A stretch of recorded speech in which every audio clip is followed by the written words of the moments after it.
Hello, everyone, and welcome to the Golden Astrologer Podcast. This is Deb McBride, and I am broadcasting from lovely Escazú, Costa Rica, where it's not raining. Yes, I know, I give you the weather report all the time, but it's very strange. Now we are officially halfway through May, and our rainy season really hasn't begun. We've had sprinkles and sudden showers and things, and I really thought a couple weeks ago we were going to start experiencing that. But that is not what's happening, and it's very hot. So, we all love it because it's sunny and beautiful, and the sky is beautiful and all. But this can only go so far because, it gets really hot, and the rain is not happening to cool it off. So at night, you're trying to go to sleep, and it's hot. But anyway, I should not complain because in a few weeks, it'll probably be pouring, and it'll be chilly. And then I'll be saying, God, it's so cold and rainy, and it's rainy season. But anyway, so I am enjoying these moments, but they're strange. They're strange moments. So anyway, today is May 14th in the year 2023, and it is Mother's Day in the United States. And a lot is going on starting tonight. So let's talk about it because we have so many things happening this week. The first thing that's happening is that tonight Mercury is going direct. So finally, thank you very much, universe. Mercury is going direct, and this is the end of the Mercury retrograde. And that's 9:17 my time, but 11:17 Eastern time, and maybe wherever you are in the world, it will be Monday when Mercury goes direct. And it's a very old story at this point. Like, I'm done. I'm done with this Mercury retrograde. It has been hard, and it has been complicated and confusing, and too many things have happened that have just been right up until like yesterday. And some things today. So it is what it is. Mercury's finishing, thankfully, and we'll have a couple days where we are moving into that just transition out of the retrograde into our experience of Mercury direct and where we are, where we are in where we left things off 3 weeks ago that we might have dropped while Mercury was turning retrograde. So it goes retrograde station direct at 5 degrees, almost 6 degrees of Taurus. And so Taurus is still a big factor in the heavens right now. And so, where you've been in these last weeks matters, and what the communications have been and what the conversations have been. And if you've experienced money leaks, and I've experienced money leaks, and what a money leak is energetically, money is just sort of flying out of your energy field. So in other words, it's not supposed to do that. Like, there are places, like I've had people assuming they can take money from me, and they can't, and I had to stop them or tell them that they can't do that. And that's kind of a money leak. That's where money leaks are. It's not that you're like, oh wow, I had all these unexpected expenses. That's some of it. Things that came out of nowhere that should not have happened. And I had that certainly when we had the Sun Uranus this week, and they were wrong. They were wrong things. They were things that should not be taking money from me, and I had to go and sort it out. So that's one of the confusing things about Mercury retrograde in Taurus, okay? So that is something you may have experienced. The Sun Uranus was conjunct in Taurus, Mercury's in Taurus. There were some confusing conversations, perhaps around finances, money, securities, any of that. So it could very well have been money leaks for you too, or something similar. And then now we are moving past the eclipse period, and the eclipses are finished because they were finished as far as the actual eclipses go a week ago Friday. So it's been about 9 days or so since they've been finished. But this Friday the 19th is the new moon at 28 degrees Taurus, a new moon in Taurus, as there is every year, and this new moon is the one that kicks out the eclipse period. So this is when the eclipse is officially, the energy officially ends. Now, I have felt the intensity continue in these last days. It's not the eclipse anymore, but I still am working at a pace that is ecliptic, so to speak. So I can't say they are parts of like the actual eclipses that are happening anymore, but it is the leftover energies from the eclipse, sort of an eclipse hangover. That's what I call it. And things that are leftover energies that are not really the eclipse, but we're past the eclipse, but we are involved in the aftermath of that, and whatever we might have started or were doing or working through. These are things that are very profound and powerful that we may still be handling at this point in time. So remember that Friday, that's a good thing. That's a good thing. So we're going to clear this energy, and we're probably going to feel a whole lot better by Friday. Now, there's some other stuff this week that's profound and shifting and changing and powerful. So, two planets change signs this week. The first one is Jupiter. And Jupiter is going into Taurus, and I spoke about this in recent weeks, certainly last week, but I'm speaking about it again because it's important. Jupiter will change signs on the 16th, that's Tuesday, at 1:20 p.m. Eastern Time, and it is Jupiter leaving Aries and going into Taurus. Last week I said you might want to thank Jupiter in Aries for any places where you felt it was good to be bold and a little daring and a little taking the risk. And that's fine. Right now, as I speak, it's 2 days before the 16th. So Jupiter's at the eclipse point of the first eclipse. So that's probably why I'm still feeling eclipse energy. And it's 29 Aries, which is where the first eclipse was, the solar eclipse that we experienced several weeks ago. And so Jupiter may be highlighting that, because remember, we're not kicking out eclipse energy yet until Friday. So I tend to think that Jupiter is really kind of agitating or emboldening more of that energy. So it's a little competitive. I've got competitive vibes right now, and some things that are very very powerful. So Jupiter's entering Taurus, and it's going to stay there for a little over a year. So this is good. You know, we like Jupiter going into Taurus. Jupiter is not afflicted in Taurus. It's fine in Taurus, and it can open up the doors to greater financial wealth, or, you know, maybe taking some risks and stuff. But there's always the caveat that if you feel that you are in a sticky situation financially, Jupiter can help you, but you should also not take big, bold risks unless you know that you can. Okay? So that's part of it. Now, the other thing is that Mars, the other planet that's changing signs this week, is going into Leo. So what do Leo and Taurus have in common? They are fixed signs. And Mars going into Leo, Mars likes to be in fire. It's leaving Cancer. It doesn't really love to be in Cancer because it likes to be in the opposite sign of Capricorn, where it is exalted. It's going into Leo. Mars works well in a fire sign. It's a fiery planet. So this is good. This is good news. This is good information. Now, there's all sorts of other things here, though. When Jupiter goes into Taurus on Tuesday, it's going to be 0 degrees Taurus, because that's the entry point of Taurus. Mars is going to go into Leo at 0 degrees Leo. And where is Pluto? 0 degrees Aquarius. What do they all have in common? They're fixed. So what does this mean? This means that the first thing that's going to happen on Wednesday is Jupiter is going to square Pluto. Now, fixed signs, when we have 3 planets at 0 degrees of fixed signs, it means they're in a bunch of relationships to each other. And they are dynamic relationships, and they are challenging relationships. So Jupiter is going to challenge Pluto right away on Wednesday. So Jupiter, being the abundance planet and the planet of expansion, is going to square Pluto. That's Wednesday. So let's take this first, because Mars does not go into Leo until Saturday the 20th. So let's get these dynamics working.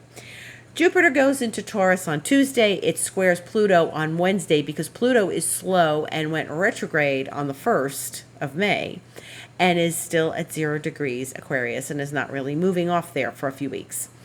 And what's going to happen is Jupiter challenges Pluto, and they are very dynamic energies together. Jupiter and Pluto, remember what happened when Jupiter and Pluto were conjunct? We were in the middle of the pandemic in 2020. So now this is the first square that they are making to one another.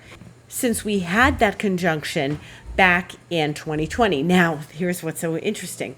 This is the first dynamic challenge that they are making to each other in the 3 years. And that makes sense. Jupiter takes a year in each sign. That's 3 signs away. That's a square. So Jupiter and Pluto are going to challenge one another on Wednesday, the 17th at 9:11 p.m. Eastern Time. So what's going to happen is that Jupiter and Pluto are going to possibly bring back some relationships to 2020, possibly bring back some experiences from 2020, some news from 2020, and maybe there were some things going on for you personally during that time that did not have to do with the global crisis. But the other thing that's important is that where they are in the zodiac, Jupiter's in Taurus, and Pluto is at the point where the Saturn-Jupiter conjunction was at the end of 2020. So there's definitely a 2020 vibe hanging. And then there is also the experience of just the fact that they're challenging one another. Jupiter's about expansion. Pluto is about transformation. There's something here that's very high energy and excitable. And it can very well be something to do with our own empowered self or our sense of empowerment. That further gets exacerbated by Mars, which is going into Leo on Saturday the 20th. Why? Because Mars is also going into a fixed sign, like I mentioned, and will oppose Pluto 12 hours after it goes into the sign of Leo. So Mars goes into Leo, 11:31 a.m. Eastern Time on Saturday the 20th, and then opposes Pluto at 11:12 p.m. And so when it's opposing Pluto, it's going to also square Jupiter. Now, Jupiter will have moved, and the square will be exact the following week, but let me explain what this looks like. This looks like the letter T. That's why we call it a T-square. If you say one hand, you have Mars, and in the opposite hand, you have Pluto, and they are opposite one another, okay, like a seesaw. And the one in the middle is Jupiter. So it's the 3 planets in this intense dynamic. Now, this is intense. And I expect that this week is going to feel intense. So we have Jupiter and Pluto alone. That's big energy, big. And it's big, bold energy. And it's like, I want a big transformation with results right now. Okay? And that's the Mars part. Right now is the Mars part. I expect and demand that right now. And Mars opposite Pluto can be very demanding, very powerful, but also on some level it can be a bit angry. It can bring up some argumentative episodes. It can make us in a bad mood. I think Jupiter could sort of assuage that bad mood, but let's face it, we're not fooling around here. This is Mars and Pluto. So, once again, I say things like, be careful driving, watch your words, don't get into arguments, don't get into fights. If you're feeling too much energy, go for a walk, go for a swim, go for a jog, go to the gym. Do something that's going to burn off this Mars-Pluto. This only happens like once every other year. Like, they get together in the same sign, Mars and Pluto. In the same place. They did that last year, 2022, like around March or so of 2022. And then this is the first opposition that they have since then. So this is a big deal. This is a big deal. This is a T-square with big planets. This isn't Mercury and Venus and Jupiter. This is Pluto and Mars. This is the big guns. And I expect that on some level, we're all going to be feeling a little hot under the collar. You may already be feeling hot under the collar because Mars is moving. It's still in Cancer, but it's moving to oppose Pluto. And it's, not really in a square to Jupiter right now because it's behind where Jupiter is. It's not up to where Jupiter is. Jupiter's going to move a little faster. But this is big, big, big expectations, big energies, big boss, big deal, big, it could be something big. it could be something really big. And if you're a fixed sign, like I am, you are going to feel this a lot. All these years we've been getting Mars to Pluto, where Pluto is in Capricorn, and Mars is in a cardinal sign, like Capricorn or Cancer or Libra or Aries. And if you remember, again in 2020, there was that Mars at the end of the year spending like 6 months, 5 months in the sign of Aries, its own sign, but it went retrograde. And it tortured and poked at Jupiter and Pluto and Saturn, all in Capricorn. So we're going to have a little bit of a recollection memory, perhaps, of those energies, but they are in a different place in the zodiac. So I expect news, I expect information, I expect heavy-duty dynamics, I expect people to have things to say to one another, and I really, really advise trying to stay out of arguments and anger, okay? Because one of the things that this could do, Jupiter's like, when it gets involved with Mars, it can be the ego. It can be, I can say whatever the hell I want because I am right in this sense. And oh God, when it's in a fixed sign, people get stubborn and they don't believe that there's another opinion but their own. So Mars is not going to square Jupiter till Tuesday the 23rd. So we have like another week and a half before that. I can't say that we won't feel this energy. I mean, I can't see how we don't.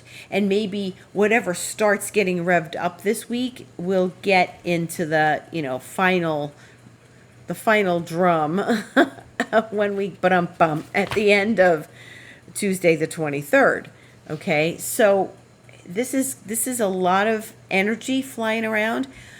Mars pushes the envelope. Pluto wants to transform. Jupiter makes things bigger. And when Mars and Jupiter are aspecting one another, there's a lot, like I said, there's a lot of ego involved. You could think you're right about something and you won't hear any other piece of advice. Now, there's another component to all of this. These are all happening at around 0 degrees at the beginning of the sign, but we still have the nodes that are at their last moments in fixed signs. And remember, nodes go backwards. So the nodes are at 3 degrees. So we have the north node at 3 degrees Taurus and the south node at 3 degrees Scorpio. So Jupiter is going to be getting close to the north node, which I've talked about quite a bit last week in relative to fulfillment and our experience of our true north and what direction we're supposed to be going in. And I would like to say, let's get excited about this energy that's going to help us move forward in a major way. I hope so. And I think that's what we got to aim for. We've got to aim for a breakthrough. Like I said last week with Sun and Uranus, we've got to aim for a breakthrough. Now, let me refer back to that for a moment. When I said that, and then I just told you what I said, well, there were some things around money and energy leaks and stuff. I had to find them, patch them up, and clean it up energetically. And energetically is where the name of the game is here, okay? Energetically, what's happening, right?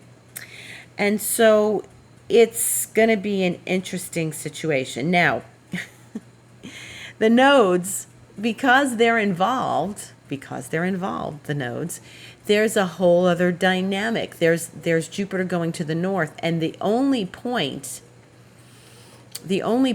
that's not got a planet on it is the south node in Scorpio. So the energy, if you take the nodes out of the picture and you just have energy from the planets, the energy spills out into Scorpio. So there's a lot of Scorpio energy that we need to look at here, which is also about transformation.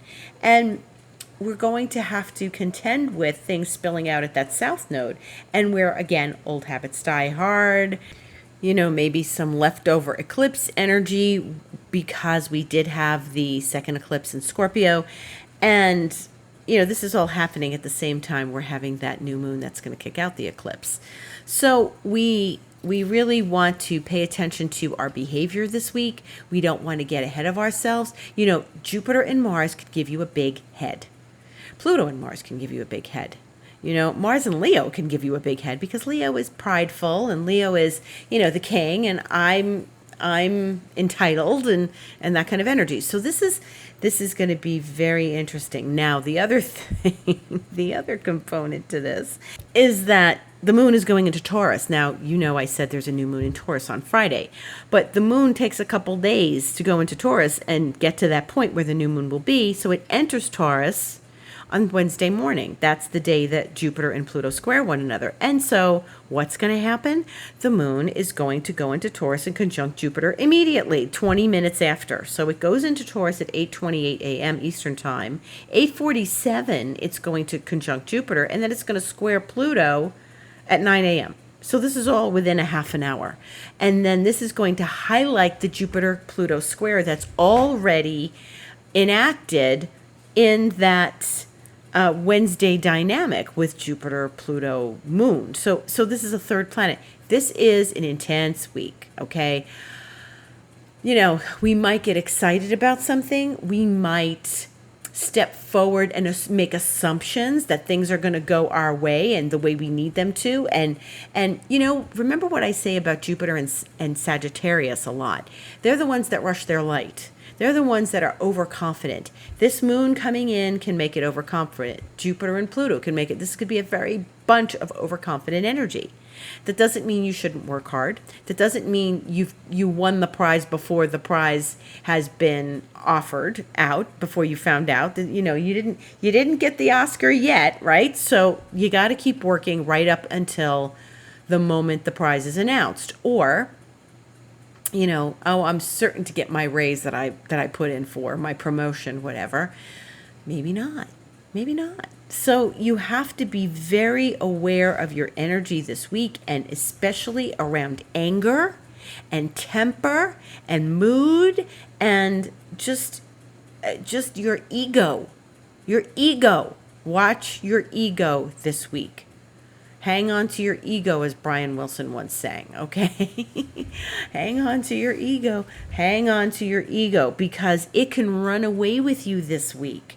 And we don't want that, because, there's still energy here to get slapped around. Mars and Pluto slapped around. So don't assume you're getting something that you haven't got in your hand yet.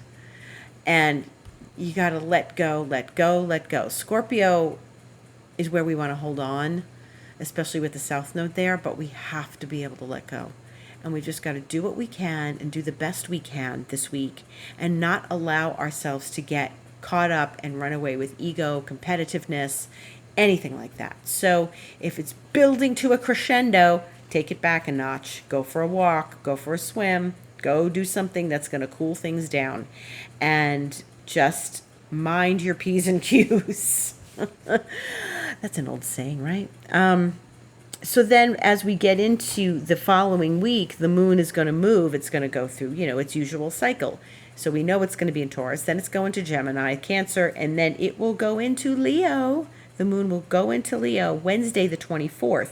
Now, we're not there yet, and that's not this week's podcast, but I'm just giving you some foreshadowing information, because that moon in Leo is going to cross paths with Mars and Pluto and Jupiter. And that'll be Wednesday the 24th, all that happens. So I really feel like we need to keep on our toes, and we need to keep moving in a way that is positive.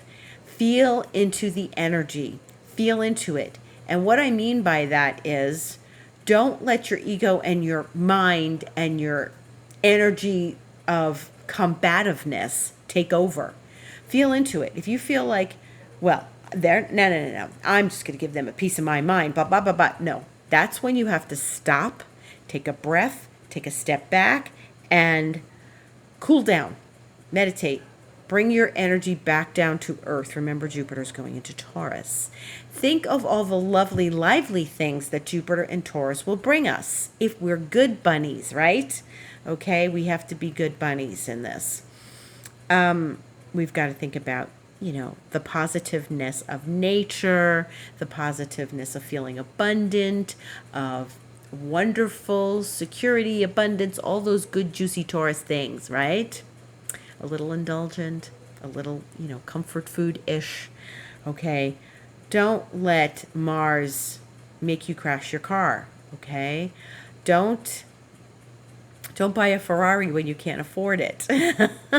This is like Ferrari buying aspects. I'm going to buy that car, that fast, speedy, luxurious, egocentric car. I'm going to show off and be flashy. No. This is a good time to just take a step inward that I'm always telling you to do anyway, and really recognize where things are coming from.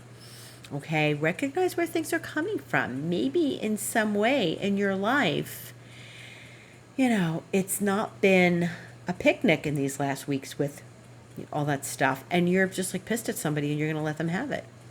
I wouldn't do that. I would just like sort of, if you have to talk things out rationally, do that. There's not a lot of air in the sky. The air component is Pluto and Aquarius. Everything else is fire, earth, water. We've got, right now, Saturn's in Pisces, Neptune's in Pisces. I'm talking the moon is in Pisces right now, but Venus is in Cancer. And we're not in rational headspace mode. We don't have any Libra planets. We don't have enough in air to move through this with thoughtfulness. So that's why I'm saying feel. You've got to feel into this. If you feel like going in and telling off your boss is going to get you in trouble, or you think it's going to win you some favors, you're probably not going to win.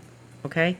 So please don't do something dumb like that. Just give yourself some space to breathe and do think. The action-oriented things this week don't want to think. Okay? Mars in Leo. Once it goes into Leo, that's action-oriented. It's a fire sign. If you want to act before you think, that's not going to be a good thing. So you have to remember to think, because the air planets are not there telling us to think. Okay? So you've got to remind, and if you have to put yourself a Post-it on the refrigerator and on the bathroom mirror, then do that, because you have to remember to think before you act this week. Please. Okay, so that's my sermon about that. And then when we meet back here next Sunday, the 21st, we're going to have a lot to say about this, and we're going to talk about what happened. I think eclipse energies are still with us right now, and maybe until that new moon happens on Friday. So just be cautious. No one ever got hurt from using a little extra caution, okay? Okay. Right now, Mars is going to, in the end of Cancer, is going to trine Neptune, which is lovely and feeling and intuitive and sensitive. And let's find some gratitude in our week as Jupiter leaves Aries and moves into Taurus, right? And then there's a very nice relationship from the Sun in Taurus, making a very lovely sextile to Neptune on Thursday the 18th. So that can smooth things over quite a bit too. And then also on Sunday the 21st, before we meet again, that day, the Sun will enter Gemini. So this is the last full week of Taurus that we have. Then the air component is coming in, okay? But it's not coming in while Mars and Pluto are opposing each other. Then, so this could really be an act first, think later. Don't do that. Use your brain. Use your brain this week. The Sun will enter Gemini 3:09 a.m. Eastern Time on Sunday the 21st, and then it will make a lovely relationship to Pluto, which is early Aquarius, as we know, at 10 a.m. on Sunday the 21st Eastern Time. So those are some positive air things that we're bringing in, but the energy to talk things through can help too with the Sun going into Gemini. And remember, Pluto is newly in Aquarius, and this is new information we're getting. So when Mars opposes it, it's new. This is a new dynamic. Mars is in Leo opposing it, not in Capricorn, Cancer anymore, okay? So we're moving into a new dynamic with this. So this is going to also give us some more information about Pluto and Aquarius and what it means for all of us. And that's just about it for the week. If you need me, I'm available. You can book a session with me, astrology. You can book a Reiki session with me. All of that, card sessions and everything, can be accessed through my website, thegoldenastrologer.com. And on that website, you can go to book online and choose your appointment. I am also offering mentoring now. And if you are interested in that, please contact me. It's info@thegoldenastrologer.com or deb@debmcbride.com, and talk to me about what that means. 3 months, 6 months, 12 months. Generally, people want to start with 3 months. I invite you to this new mentorship that I am offering. So I look forward to seeing you, perhaps, in the mentoring space. And if you are interested in Instagram and you're on Instagram, I am on Instagram at the Golden Astrologer. And I've been doing a lot of Instagram new work lately because of the class I'm in with my coach. So if you see stories that look different, they're also on Facebook too. But if you see stories that look different, that's all the work I'm doing, and new practices, new things that we have to do. It's been like Instagram boot camp in this class I'm in. So if you've noticed that, if you notice what's going on and it's changing and stuff. So thank you for looking. And I thank you for listening. And I wish you a beautiful week. And I hope that this week's energy inspires you to take a good risk in your life and get some positive energy moving. Don't let the negative energy get you down. And if people are throwing that at you, not that there's going to be necessarily negative energy this week, but don't let anybody pull you into that, okay? And that's a place where your ego can go. I'm not letting anybody pull me into a negative story. So definitely think before you act, and I will see you on the other side of these things on Sunday the 21st. Thank you for listening. Gratitude to all.